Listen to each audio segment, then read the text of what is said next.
Media 7 good morning Keralam presented by Panasonic living കിച്ചണിലെ ഒരു പുതിയൊരു എപ്പിസോഡിലേക്ക് എല്ലാവർക്കും സ്വാഗതം.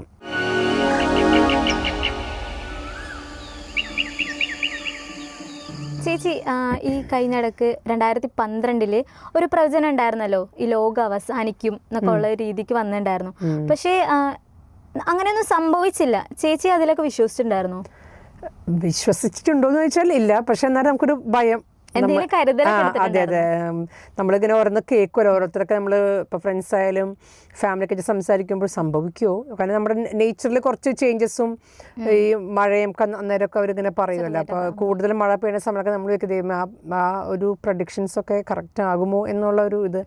അതുപോലെ നമ്മുടെ മുല്ലപ്പെരിയാർ ഡാം പൊട്ടും, അത് ഒരു ജൂലൈ മന്തിലാണ്, ഇപ്പോൾ ജൂലൈ 2021, 22 അങ്ങനെ ഏതൊരു ദിവസങ്ങളൊക്കെ. അപ്പോൾ ആ സമയത്ത് ഞാൻ ശരിക്കും കെയർഫുൾ ആയിരുന്നു. ഞാൻ സത്യം പറഞ്ഞ ഒരു ബാഗിൽ കുറച്ച് സാധനം, നമ്മുടെ ഡോക്യുമെൻസും സംഭവങ്ങളൊക്കെ ഇത് കേട്ട് ആൾക്കാർ ചിലപ്പോൾ ചിരിക്കും, പക്ഷെ ഞാൻ അങ്ങനെ ചെയ്തിരുന്നു എന്നുള്ള സത്യമാണ്. മിക്ക വീടുകളിലും അത് സംഭവിച്ചിട്ടുണ്ട്. അതെ അതെ, ആ ഒരു ബാഗിലെ കുറച്ച് ഡോക്യുമെൻസും നമ്മുടെ മെയിൻ ആവശ്യമുണ്ടായ കുറച്ച് ഡോക്യുമെൻറ്റ്സ് നമ്മളൊക്കെ കിടക്കുന്ന ബെഡിൻ്റെ താഴെ ഞാൻ വെച്ചിരുന്നു എന്നുള്ള സത്യമാണ്. പക്ഷെ 2-3 ദിവസമൊക്കെ ഞാൻ വെയിറ്റ് ചെയ്തു കേട്ടോ, പിന്നെ ഒന്നും സംഭവിക്കാതെ തിരിച്ചെല്ലാം ഇതിലേക്ക് പോയി. അപ്പോൾ ഈ കഴിഞ്ഞ മാസം ആദ്യ ഒരു ടൈമിൽ റിയോ തസൂക്കിയുടെ ഒരു പ്രവചനം ഉണ്ടായിരുന്നു, ജപ്പാനിൽ ഫ്ലഡ് വരും, അത് മൊത്തത്തോടെ പോകും എന്നൊക്കെ പറഞ്ഞിട്ട് ഒരു പ്രവചനമൊക്കെ ഉണ്ടായിരുന്നു. പക്ഷെ ആ ടൈമിലൊന്നും സംഭവിച്ചില്ല.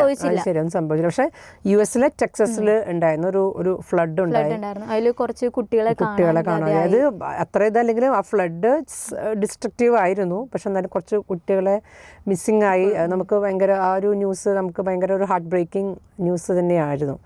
പക്ഷെ ഇപ്പോൾ അല്ലേ, നമ്മുടെ ജൂലൈ എൻഡ് ആയപ്പോൾ നമ്മുടെ ശരിക്കും റഷ്യ ജപ്പാനിൽ ശരിക്കും സുനാമി ഹിറ്റ് ചെയ്തു. അതൊരു വിഷമം അല്ലേ. പക്ഷേ പുതിയ ടെക്നോളജിയൊക്കെ ഇപ്പോൾ കൂടുതലും വന്നുകൊണ്ടിരിക്കുകയാണല്ലോ. ഈ മാസം അവസാനമായപ്പോഴേക്കും, ജൂലൈ അവസാനമായി കഴിയുമ്പോഴേക്കും ഒരു സാറ്റലൈറ്റ് എന്തോ പുറത്ത് വന്നു, നിസാർ സാറ്റലൈറ്റ്, അതായത് ISRO നാസയുടെ ഒരു സാറ്റലൈറ്റ് ആണ്. സിന്തറ്റിക് അപ്പർച്ചർ റഡാർ എന്നാണ് അതിന് പറയുന്നത്. ഹൈ ഫ്രീക്വൻസി റഡാറാണ് അത്. ശരിക്കും പറയണമെന്ന് വെച്ചാൽ നമ്മുടെ ഈ ഭൂമിയുടെ സോയിലിൻ്റെ ആ ഒരു കൺസിസ്റ്റൻസിയും അതിൻ്റെ ഇത് അറിയുന്നതിന് വേണ്ടി, പിന്നെ ലാൻഡ്സ്കേപ്പിൽ വരുന്ന സംഭവങ്ങൾ, എർത്ത് ക്വേക്സ്, പിന്നെ ഗ്ലേസിയേഴ്സ്, മഞ്ഞുപാളികളൊക്കെ ഉണ്ടല്ലോ, അതിൻ്റെയൊക്കെ മൂവ്മെൻറ്റും അതിനെക്കുറിച്ചുള്ള സ്റ്റഡീസും ഒക്കെ കൂടുതൽ നമുക്ക് ഇൻഫർമേഷൻ തരുന്നതാണ്. ശരിക്കും ഈ നമ്മുടെ നാട്ടിൽ ന്യൂനമർദ്ദം ഒക്കെ വരുമ്പോൾ തന്നെ ഇപ്പോൾ ഇൻഫർമേഷൻസ് കിട്ടുന്നുണ്ടല്ലോ, വരുന്നുണ്ട്. അപ്പോൾ നമുക്ക് ശരിക്കും അതൊരു അലാമിംഗ് ആണ്. നമുക്ക് കെയർഫുൾ ആയിട്ടിരിക്കാനും, അതുപോലെ തീരമേഖലയിൽ അതെ അതെ, ഫിഷർമെൻ, ഈ മീൻ പിടിക്കാൻ പോകുന്ന വ്യക്തികൾക്കൊക്കെ അത് ശരിക്കും ഒരു ബ്ലെസ്സിങ് ആണ്. ആ ഒരു അത്തരം ടെക്നോളജി ഒരു അപകടത്തിലോട്ട് അതെ അതെ അതെ അതെ.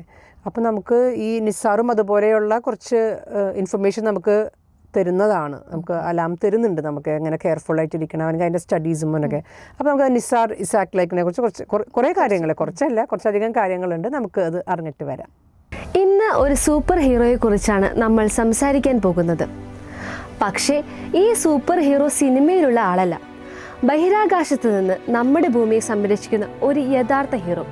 അതിൻ്റെ പേരാണ് നിസാർ. നിസാർ എന്ന് കേൾക്കുമ്പോൾ പലർക്കും ഒരു സംശയം തോന്നിയേക്കാം. ഇത് ഇന്ത്യയുടെ ബഹിരാകാശ ഗവേഷണ സ്ഥാപനമായ ഇസ്രോയും അമേരിക്കയുടെ ബഹിരാകാശ ഏജൻസിയായ നാസയും ചേർന്ന് വികസിപ്പിച്ചെടുത്ത ലോകത്തിലെ ഏറ്റവും നൂതനമായ ഒരു ഭൗമ നിരീക്ഷണ ഉപഗ്രഹമാണ്. സാധാരണ ഉപഗ്രഹങ്ങളെ പോലെ വെറും ചിത്രങ്ങൾ എടുക്കുകയല്ല നിസാർ ചെയ്യുന്നത്. അതിന് 2 വ്യത്യസ്ത റഡാർ സംവിധാനങ്ങളുണ്ട്. ഏത് കാലാവസ്ഥയിലും രാവും പകലും വ്യത്യാസമില്ലാതെ ഭൂമിയുടെ ഉപരിതലത്തെ അതിസൂക്ഷ്മമായി നിരീക്ഷിക്കാൻ ഈ റഡാറുകൾക്ക് സാധിക്കും. മനുഷ്യന്റെ കണ്ണുകൾക്ക് കാണാൻ കഴിയാത്ത പല കാര്യങ്ങളും ഈ ഉപഗ്രഹം കാണും. ഈ ഉപഗ്രഹം കേരളത്തിന് എങ്ങനെ സഹായമാകും എന്ന് നോക്കാം. കേരളത്തിൽ ഏറ്റവും വലിയ ഭീഷണി ഉയർത്തുന്ന ഒന്നാണ് മഴക്കാലത്തെ വെള്ളപ്പൊക്കവും മണ്ണിടിച്ചിലും.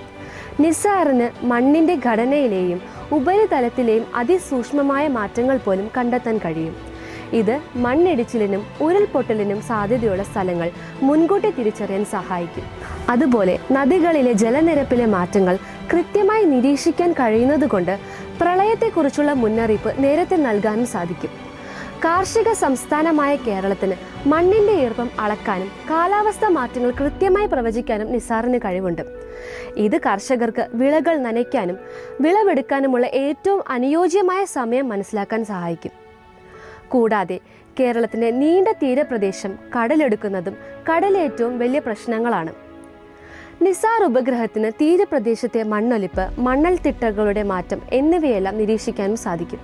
ഈ വിവരങ്ങൾ തീരദേശത്തെ സംരക്ഷിക്കാനുള്ള പദ്ധതികൾ കൂടുതൽ ഫലപ്രദമായി ഒരുക്കാൻ സർക്കാരിനെ സഹായിക്കും. അപ്പോൾ നിസാർ ഉപഗ്രഹം ഒരു ശാസ്ത്ര നേട്ടം മാത്രമല്ല, നമ്മുടെ നാടിൻ്റെ സുരക്ഷയ്ക്കും പുരോഗതിക്കും വളരെ നിർണായകമായ ഒരു കാവൽക്കാരൻ കൂടിയാണ്.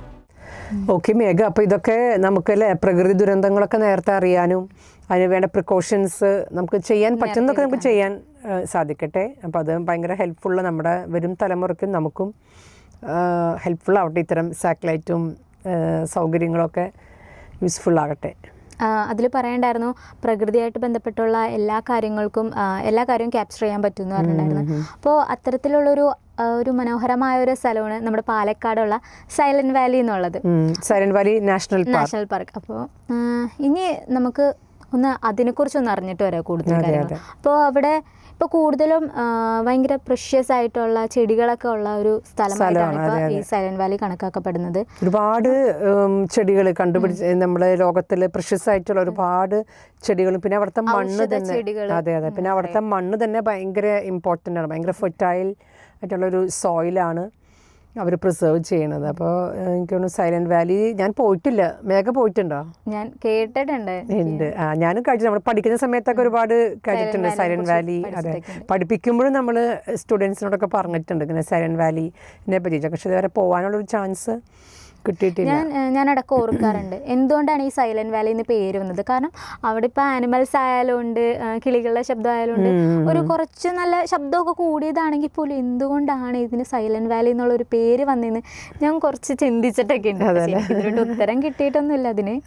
പക്ഷേ എന്താണെന്ന് വെച്ചാൽ കൂടുതലും അതിൽ എടുത്തു പറയാനുള്ളതെന്ന് വെച്ച് കഴിഞ്ഞാൽ ഈ സിംഹവാലൻ കുരങ്ങ്, അതിനൊക്കെ ഇപ്പോൾ വംശനാശമൊക്കെ ചിലയിടത്തൊക്കെ നേരിട്ടുകൊണ്ടിരിക്കണം. ലൈൻ ടെയിൽഡ് മാക്കോ എന്ന് പറയും, സിംഹവാലൻ കുരങ്ങ്. വംശനാശം സംഭവിക്കുന്ന ഒരുപാട് ജീവികളും സ്പീഷീസൊക്കെ അവിടെ ഉണ്ട്. അപ്പോൾ അതിനൊക്കെ പ്രിസർവ് ചെയ്യേണ്ടത് നമ്മുടെ ഒരു ഡ്യൂട്ടിയാണ് അല്ലേ. നമുക്ക് അതിനെക്കുറിച്ചൊന്നും അറിയാമെന്ന് കൂടുതൽ സൈലന്റ് വാലിയിലേക്ക് പോയിട്ട് വരാം.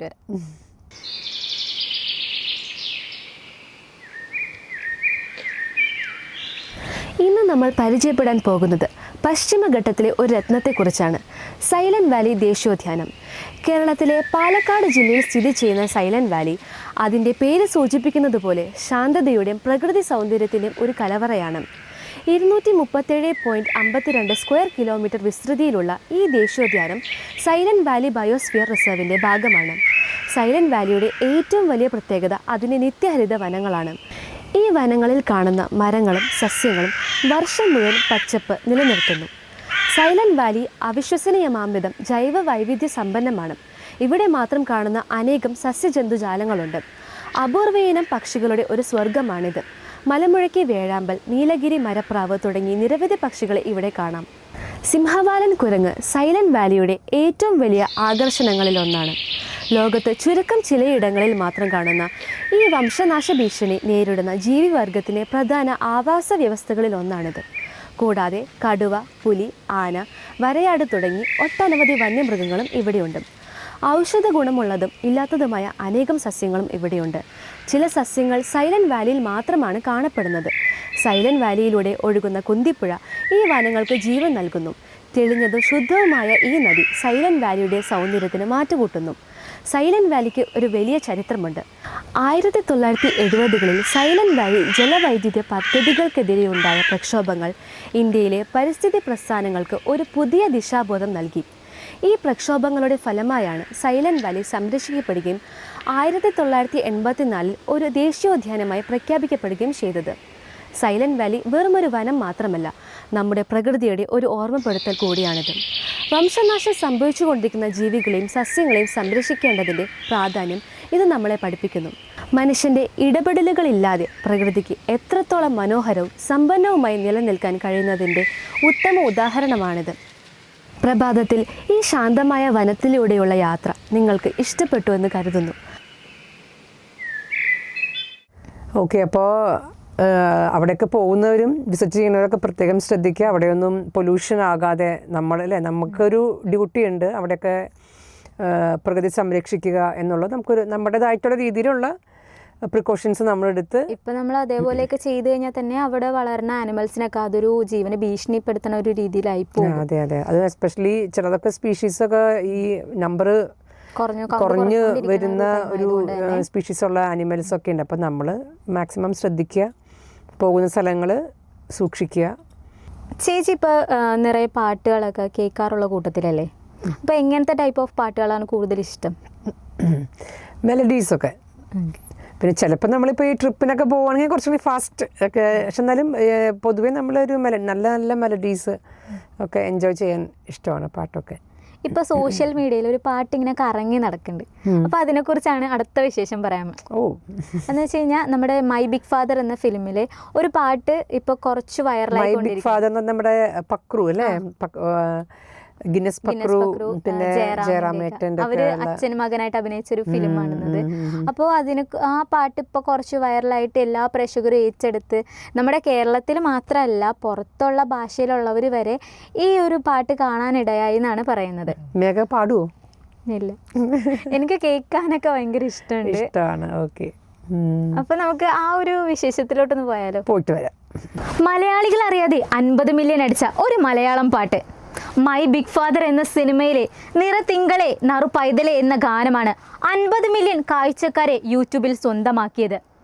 വയലാർ ശരത്ചന്ദ്ര വർമ്മ വരികൾ എഴുതി അലക്സ് പോൾ സംഗീതം നൽകിയ ഗാനം ആലപിച്ചിരിക്കുന്നത് KJ യേശുദാസ് ആണ്. ഗിന്നസ് പക്രുവും ഇന്നസെന്റുമാണ് ഗാനാരംഭത്തിൽ പ്രത്യക്ഷപ്പെടുന്നത്. അച്ഛന് മകനോടുള്ള വാത്സല്യമാണ് ഗാനത്തിൽ ചിത്രീകരിച്ചിരിക്കുന്നത്. സാധാരണ അച്ഛന്മാരിൽ നിന്നും വ്യത്യസ്തമായ പൊക്കം കുറഞ്ഞ് അച്ഛനെയാണ് പാട്ടിൽ കാണിക്കുന്നത്. അറിയാതെ കണ്ണു നിറയുന്ന ഗാനമാണ് ആരാധകർ അഭിപ്രായപ്പെടുന്നു. ഇന്ത്യക്ക് പുറത്തും വലിയ സ്വീകരണമാണ് പാട്ടിന് ലഭിക്കുന്നതെന്ന് കമന്റുകളിൽ നിന്നും മനസ്സിലാക്കാൻ കഴിയുന്നത്.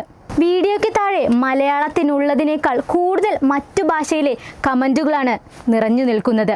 ആ കമന്റ് കണ്ട് അത്ഭുതത്തിലാണ് മലയാളി പ്രേക്ഷകർ. ഇത് കൊറിയയിലെ ദേശീയ ഗാനമെന്നാണ് ഒരാൾ രസകരമായി കമന്റ് ചെയ്തിരിക്കുന്നത്.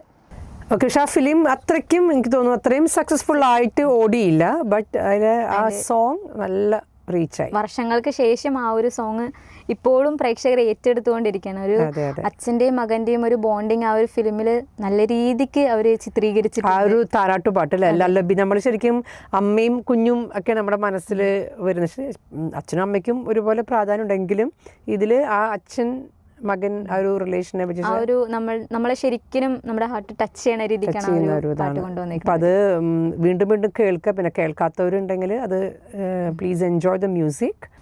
ഈ അടുത്ത് നാഷണൽ ഫിലിം അവാർഡ് പ്രഖ്യാപിച്ചിട്ടുണ്ടായിരുന്നു.